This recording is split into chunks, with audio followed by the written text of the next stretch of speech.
या देवी सर्वभूतेषु शक्ति रूपेण संस्थिता। नमस्तस्य नमस्तस्य नमस्तस्य नमो नमः। जय माता दी। ओम नमः शिवाय। प्रिय भक्तगणों, आज अश्विनी शुक्ल पक्ष की षष्ठी तिथि है और यह तिथि इस बार शुक्रवार के दिन पड़ रहा है। आज का दिन हिमालय की पुत्री सौरमंडल की अध्यक्षाटपरी कात्यायनी माता को समर्पित है। नवरात्रि का 6वें दिन मां कात्यायनी की उपासना की जाती है। इनके पूजन से अद्भुत शक्ति का संचार होता है। ये भक्तों के दुश्मनों का संहार करती है। इनका ध्यान गोधूली बेला में करना चाहिए। मां जगदम्बे की भक्ति पाने के लिए नवरात्रि में 6ठे दिन सच्ची श्रद्धा भक्ति से कात्यायनी माता की पूजा अर्चना और मंत्रों का जाप करने से भक्तों का रोग, शोक, संताप, भय आदि सर्वथा विनष्ट हो जाते हैं। जन्म जन्मांतर के पापों को विनष्ट करने के लिए मां के शरणागत होकर उनकी पूजा उपासना करनी चाहिए। इसके अतिरिक्त जिन कन्याओं के विवाह में विलंब हो रहा हो, उन्हें इस दिन मां कात्यायनी की सच्चे मन से उपासना और मंत्रों का जाप करना चाहिए। इससे उन्हें मनोवांछित वर की प्राप्ति होगी। विवाह के लिए आप इस मंत्र का जाप 108 बार करें। कात्यायनी महामाये महायोगिन्यधीश्वरी नंदगोप सुतम देवी पतिम में कुरुते नमः। आज मैं सुना रही हूँ शारदा नवरात्रि में सुनी जाने वाली माँ कात्यायनी देवी की बड़ी ही दुर्लभ तथा पौराणिक कथा के साथ ही हम दुर्गा सप्तशती पाठ का भी श्रवण करेंगे, जिसे कथा में अनिवार्य रूप से सुना जाता है। इस सप्तशती पाठ को सुने बिना कथा का पुण्य फल प्राप्त नहीं होता। सप्तशती पाठ करने से कभी कोई रोग, दुख, भय आदि नहीं होता है तथा सभी अनिष्ट कारक सप्तशती पाठकर्ता को देखते ही स्वतः विनिष्ट हो जाते हैं। इसलिए दुर्गा सप्तशती का पाठ करना चाहिए। तो आप सभी भक्तगण इन कथाओं को बड़ी श्रद्धा तथा प्रसन्न चित्त मन से सुनिएगा। माता कात्यायनी का नाम कात्यायनी क्यों पड़ा? चलिए जानते हैं एक पौराणिक कथा के माध्यम से। कत नामक एक प्रसिद्ध महर्षि थे। उनके पुत्र ऋषि कात्य हुए। इन्हीं कात्य के गोत्र में विश्व प्रसिद्ध महर्षि कात्यायन उत्पन्न हुए थे। इन्होंने भगवती की उपासना करते हुए बहुत वर्षों तक बड़ी कठिन तपस्या की थी।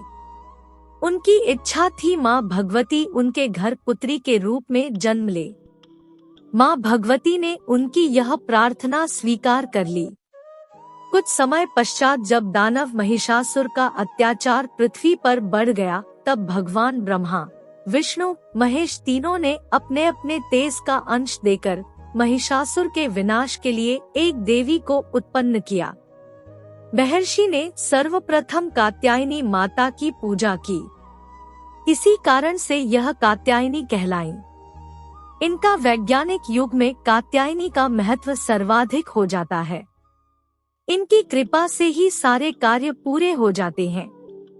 ये वैद्यनाथ नामक स्थान पर प्रकट होकर पूजी गई। माँ कात्यायनी अमोघ फलदायिनी है।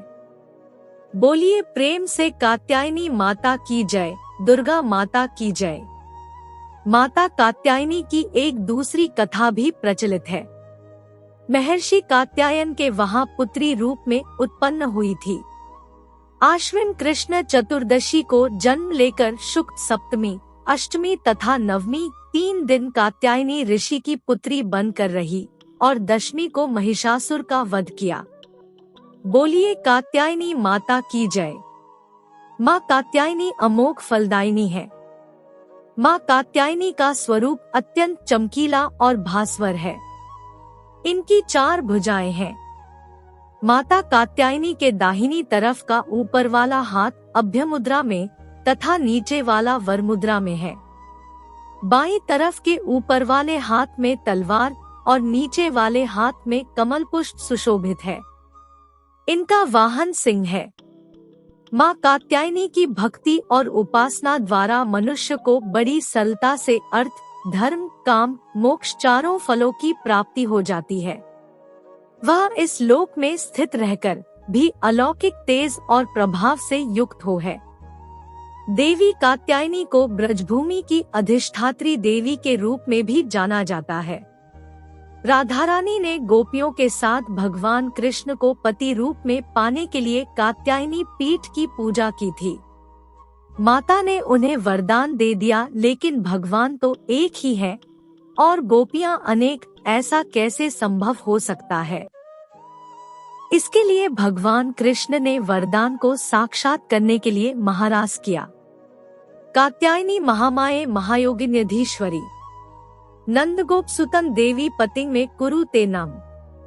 अब मैं आपको माता कात्यायनी से जुड़ी तीसरी कथा सुनाने जा रही हूँ।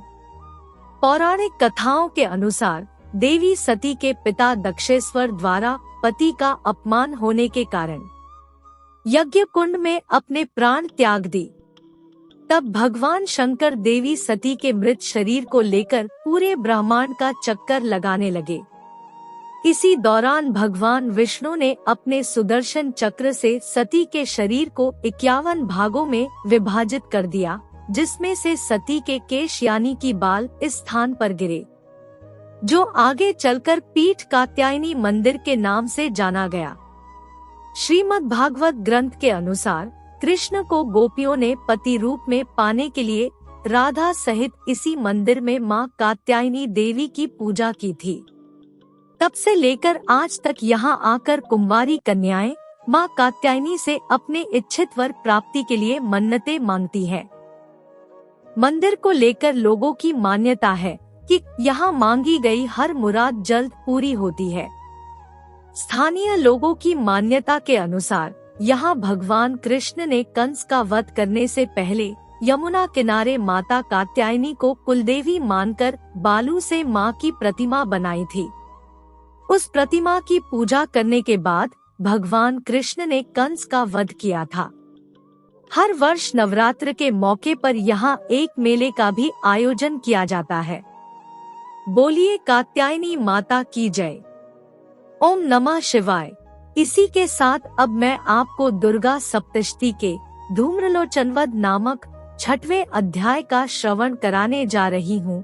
इस अध्याय का पाठ किसी भी प्रकार की तंत्र बाधा हटाने के लिए किया जाता है।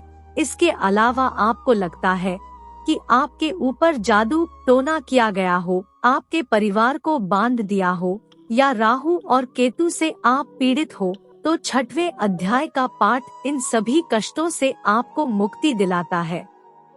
ऋषि कहते हैं, देवी का यह कथन सुनकर दूत को बड़ा क्रोध आया और उसने दैत्यराज के पास जाकर सब समाचार विस्तार पूर्वक कह सुनाया।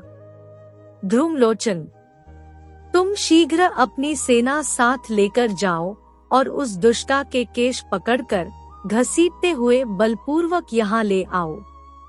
ऋषि कहते हैं, शुंभ के इस प्रकार आज्ञा देने पर वह धूम्रलोचन दैत्य 60,000 असुरों की सेना को साथ लेकर वहाँ से तुरंत चल दिया। वहाँ पहुंचकर उसने हिमालय पर रहने वाली देवी को देखा और ललकार कर कहा, अरे तू शुंभ निशुंभ के पास चल। यदि इस समय प्रसन्नता पूर्वक मेरे स्वामी के समीप नहीं चलेगी तो मैं बलपूर्वक झोंटा पकड़कर घसीटते हुए तुझे ले चलूंगा। देवी बोली, तुम्हें दैत्यों के राजा ने भेजा है, तुम स्वयं भी बलवान हो और तुम्हारे साथ विशाल सेना भी है।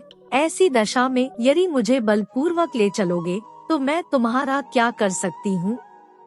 ऋषि कहते हैं, देवी के ऐसा कहने पर असुर धूम्रलोचन उनकी ओर दौड़ा। तब अंबिका ने उस शब्द के उच्चारण मात्र से उसे भस्म कर दिया। फिर तो क्रोध में भरी हुई दैत्यों की विशाल सेना और अंबिका ने एक दूसरे पर तीखे बाणों, शक्तियों तथा फरसों की वर्षा आरंभ की। इतने में ही देवी का वाहन सिंह क्रोध में भरकर भयंकर गर्जना करके गर्दन के बालों को हिलाता हुआ असुरों की सेना में कूद पड़ा। उसने कुछ दैत्यों को पंजों की मार से, कितनों को अपने जबड़ों से और कितने ही महादैत्यों को पटककर ओठ की दाढ़ों से घायल करके मार डाला। सिंह ने अपने नखों से कितनों के पेट फाड़ डाले और थप्पड़ मारकर कितनों के सिर धड़ से अलग कर दिए, कितनों की भुजाएं और मस्तक काट डाले तथा अपनी गर्दन के बाल हिलाते हुए उसने दूसरे दैत्यों के पेट फाड़कर उनका रक्त चूस लिया। अत्यंत क्रोध में भरे हुए देवी के वाहन उस महाबली सिंह ने क्षण भर में ही असुरों की सारी सेना का संहार कर डाला। शुंभ ने जब सुना कि देवी ने धूम्रलोचन असुर को मार डाला तथा उसके सिंह ने सारी सेना का सफाया कर डाला, तब उस दैत्यराज को बड़ा क्रोध हुआ, उसका ओठ कांपने लगा। उसने चंड और मुंड नामक 2 महादैत्यों को आज्ञा दी, हे चंड और हे मुंड, तुम लोग बहुत बड़ी सेना लेकर वहां जाओ, उस देवी के झोंटे पकड़कर उसे बांधकर शीघ्र यहाँ ले आओ। यदि इस प्रकार उसको लाने में संदेह हो तो युद्ध में सब प्रकार के अस्त्र शस्त्रों तथा समस्त आसुरी सेना का प्रयोग करके उसकी हत्या कर डालना, और जब वह दुष्टा एवं उसका सिंह दोनों मारे जाएं, तब भी उसको बांधकर यहाँ ले आना। इस प्रकार श्री मार्कंडेय पुराण में सावर्णिक मनवंतर की कथा के अंतर्गत देवी महात्म्य में धूम्रलोचन वध नामक 6ठा अध्याय समाप्त हुआ। आशा करती हूँ कि आज की कथा और सप्तशती पाठ आपको अच्छी लगी होगी। अगर अच्छी लगी है तो वीडियो को लाइक, शेयर और चैनल को सब्सक्राइब कर दीजिएगा। धन्यवाद।